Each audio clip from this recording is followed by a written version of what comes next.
बात बताएं, साल भर सेवा कीजिए, शरद के दिन, शरद पूर्णिमा की रात्रि पर आपकी सेवा का प्रतिफल मिलेगा आपको। अगर आपने वास्तव में 365 दिन अच्छे से सेवा की होगी तो रास वाले दिन आपके ठाकुर जी, सेवा के ठाकुर जी कुछ अनुभव आपको कराएंगे।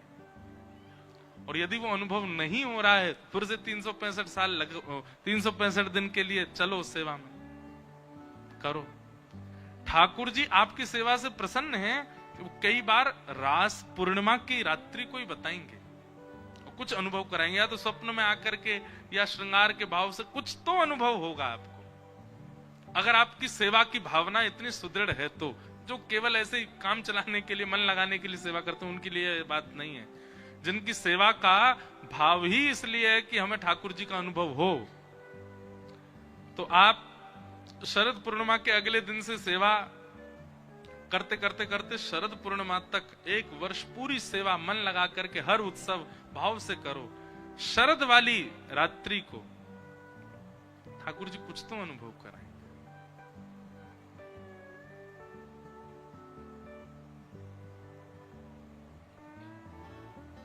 इस बार शरद पूर्णिमा हमने गोवर्धन में मनाई थी।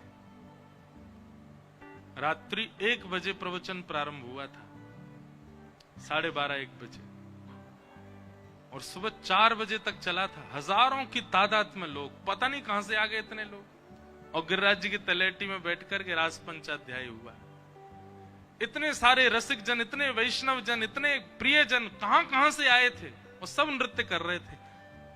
ये एक कभी विचार किया था मैंने कि कभी गिरी कंदरा में, गिरिराज जी की तलेटी में पूर्णिमा का चंद्रमा आकाश में हो और पृथ्वी के चंद्रमा लाल जी बगल में हो और चारों तरफ गोपियां नृत्य कर रही हूं। वो स्थिति इस बार पूर्णिमा पर दिखी रात्रि, बहुत सुख हुआ था। अब देखो इस बार की शरद पूर्णिमा पर ठाकुर जी क्या लीला करते हैं।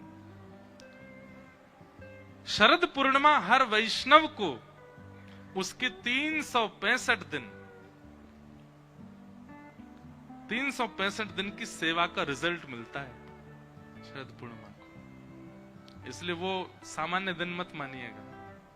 उस दिन ठाकुर जी कुछ तो अनुभव कराए। कुछ नहीं अनुभव कराया, प्रतीक्षा करो अगले वर्ष की, और सेवा करो, और भाव रखो, और उत्सव मनाओ, कृपा करें। भगवान ने सब गोपी बाल और सब देवताओं के साथ भी रास विहार किया। आगे भागवत जी में युगल गीत आया। युगल गीत के पश्चात भगवान ने कई राक्षसों का वध किया।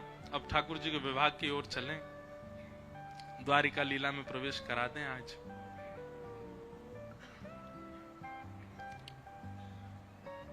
हम विरह प्रसंग ज्यादा कहेंगे नहीं, ठाकुर जी के ब्रज के जाने का उसको सूक्ष्म ही कह देंगे।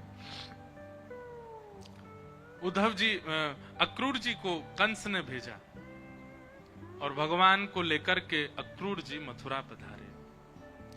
मथुरा आकर के भगवान ने कुबलिया पीड़ हाथी का उद्धार किया, कुब्जा के ऊपर कृपा की। रणभूमि में प्रवेश करके बड़े बड़े मल्लों को युद्ध करके परास्त किया। सिंहासन के ऊपर बैठे हुए महाराज कंस को ठाकुर जी ने उठाकर सिंहासन से नीचे पटक दिया, छाती पर पाद प्रहार करके उसके प्राणों का हरण किया।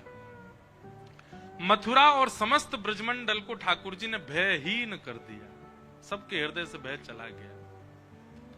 और मथुरा के राजा के रूप में भगवान ने अपने नाना उग्रसेन को अभिषिक्त किया। कंस के पिताजी उग्रसेन, उन्हीं को राजा बनाया गया मथुरा का।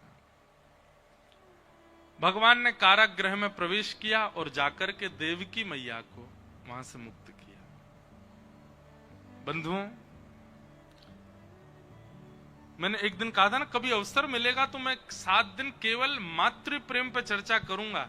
उसमें से 4 दिन यशोदा मैया और 3 दिन केवल देवकी मैया। आप देवकी मैया के प्रेम को भी यशोदा जी से कम नहीं मान सकते। द्वारिका में तो देवकी मैया ही है। मैंने कहा ना, यहां ठाकुर जी चतुर्भुज क्यों हैं? क्योंकि देवकी के गर्भ से ठाकुर जी चतुर्भुज ही प्रकट हुए। इसीलिए देवकी के गर्व के ठाकुर जी चतुर्भुजी बने घूमते हैं यहाँ पे। वो देवकी के लाला हैं चतुर्भुज ठाकुर जी, इसलिए ठाकुर जी। और द्वारिका में आप देखेंगे अधिकतर मंदिरों में ऐसा होता है कि ठाकुर जी के सन्मुख या तो उनकी गृहिणी होगी, पत्नी होगी, या फिर ठाकुर जी के वाहन होंगे, या ठाकुर जी का कोई प्रेमी होगा। पर मात्र द्वारिका में ऐसा दर्शन है कि ठाकुर जी के सन्मुख सामने बिल्कुल देवकी मैया बैठी। यहां पे भी लाला ही हैं, बस देवकी के लाला है, इसलिए चतुर्भुज रूप में ठाकुर जी खड़े, देवकी मैया मां के सामने खड़े। मुझे नहीं लगता शायद मां के सन्मुख और कहीं भी दर्शन ठाकुर जी के हैं द्वारिका के अलावा। सामने मां खड़ी, नहीं तो अधिकतर गरुड़ जी होंगे, हनुमान जी होंगे, महादेव होंगे, कहीं कहीं रुक्मणी भी होंगी, लक्ष्मी होंगी। वैसे तो गृहिणी बगल में विराजती, इसलिए बगल में ही मंदिर होते हैं। यहाँ पे तो रूठ गई है, अधिकतर तो लक्ष्मी रूठी बैठी हैं, तो दूर ही हैं सारे, सब कहीं चले जाओ, जगन्नाथपुरी चले जाओ, महू रूठी बैठी हैं।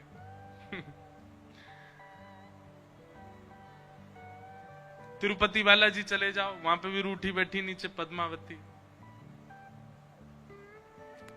द्वारिका में भी नेक दूर ही बैठी हैं रुक्मणी मैया। तो इससे ये बात सिद्ध होती है कि ये तो माताओं के रक्त में ही है, वो रूठेंगी ही।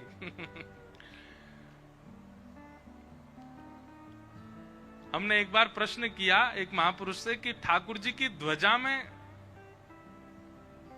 सूर्य है, ये बात तो पता चलती, चंद्र क्यों है? तो इसका एक सीधा अर्थ तो यह है कि ठाकुर जी की ध्वजा, ध्वजा क्या सबको दिखती है, सबको दिखती है, मतलब सब पर प्रकाश उसका पड़े। और प्रकाश देने वाले पृथ्वी में दो ही हैं, सूर्य और चंद्र, इसलिए ठाकुर जी उनको रखते हैं। प्रकाश को ठाकुर जी ध्वजा में विराजमान करते हैं। पर एक हमारे महापुरुष बहुत अच्छी बात कह रहे, बोले ठाकुर जी के ध्वजा में सूर्य है, ये बात तो समझ आती, पर चंद्रमा क्यों है? मैंने क्यों है? वो ठाकुर जी के साले साहब हैं चंद्रमा। जब कभी भी लक्ष्मी लड़ने आती है भगवान से, ठाकुर जी ऊपर ही देखते हैं। तो लक्ष्मी जी कहती ऊपर क्या देख रहे हो? बोले तुम भी देखो, हमने साले साहब ऊपर बैठा रखे हैं अपने। कोई जीजा अपने साले को सिर पे बैठाता है? हमने बैठा रखे हैं। इस बात से लक्ष्मी मैया थोड़ी, जो गुस्सा उनका 100% होता है, वो 2, 4, 5, 20% कम हो जाता। बोला अच्छा नहीं हमारे भैया ऊपर बैठा रखे हैं, थोड़ा गुस्सा कम करें। तो ठाकुर जी ने इसलिए चंद्रमा बैठा रखे हैं कि ताकि लक्ष्मी का क्रोध कम हो। देखो हमने साले साहब, क्योंकि चंद्रमा कहां से प्रकटे? समुद्र नारायण से। और लक्ष्मी कहां से प्रकटी? यहीं से। तो इस नाते चंद्रमा भैया हुए लक्ष्मी जी के, और ठाकुर जी उनको ऊपर बैठाते हैं। हमारे श्री जगन्नाथपुरी वाले महाराज जी, पूज्य पिताजी महाराज के दीक्षा गुरुदेव, हमारे दादा गुरु श्री करुणध्वजाचार्य जी महाराज, वो इस बात को कहते हैं ठाकुर जी ने साले साहब ऊपर बैठा रखे हैं ताकि किसी बहाने से ही लक्ष्मी का क्रोध तो कम होने। पर एक बात कहें, लक्ष्मी जी का जो रुक्मणी अवतार है ना, और लक्ष्मी जी का जो सीता जी का अवतार है, ये दो अवतार लक्ष्मी जी के ऐसे, यहां लक्ष्मी भी अति करुण है, अति दयालु। भागवत जी में तो लिखा है कि रुक्मणी जी को गुस्सा ही नहीं आता कभी। ठाकुर जी जबरदस्ती गुस्सा दिलाते हैं उनको कि आवे, वो फिर भी नहीं आता। कल सुनाएंगे प्रसंग प्रणय कलह।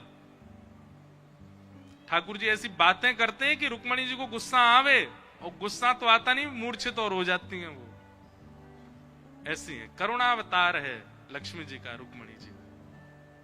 तो किस प्रसंग में कह रहे थे हम ये बात? हाँ, देवकी मैया। तो यहां देवकी मैया सामने खड़ी हैं ठाकुर जी की। मैया को जाकर के भगवान ने कारागृह से मुक्त किया।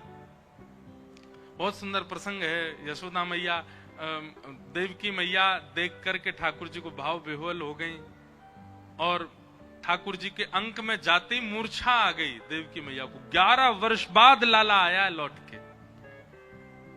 चंद मिनटों के ही देखें ठाकुर जी, आज 11 वर्ष बाद इतने बड़े होकर के मैया के पास आए। मूर्छित हो गई देवकी मैया। ठाकुर जी ने हृदय से लगाया।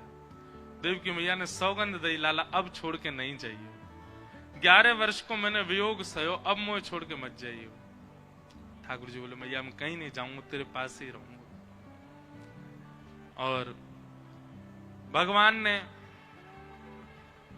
उग्रसेन को राजा बनाया। स्वयं सांदीपनी गुरुकुल पढ़ने के लिए गए अवंतिका उज्जैन, और वहां ठाकुर जी पढ़ करके कुछ वर्ष पढ़ने के बाद लौट करके, अब ठाकुर जी ने पढ़ाई करी, बचपन थे तो उधम ही मचाए बस, अब पढ़ने गए। लौट करके ठाकुर जी आए, बहुत वृंदावन की याद आ रही थी, तो उद्धव को भेजा, जाओ ब्रजवासियों से मिलकर के आओ। उद्धव जी महाराज वृंदावन गए, कह करके गए थे शाम तक आ जाऊंगा मैं, पर 6 महीना बीत गए। 6 महीने बाद उद्धव जी महाराज वापस द्वारिका लौट करके आए, वापस मथुरा लौट करके आए 6 महीने बाद। वहां गोपियों ने ऐसा पाठ पढ़ाया, उद्धव जी को ऐसा पाठ पढ़ाया भ्रमर गीत के माध्यम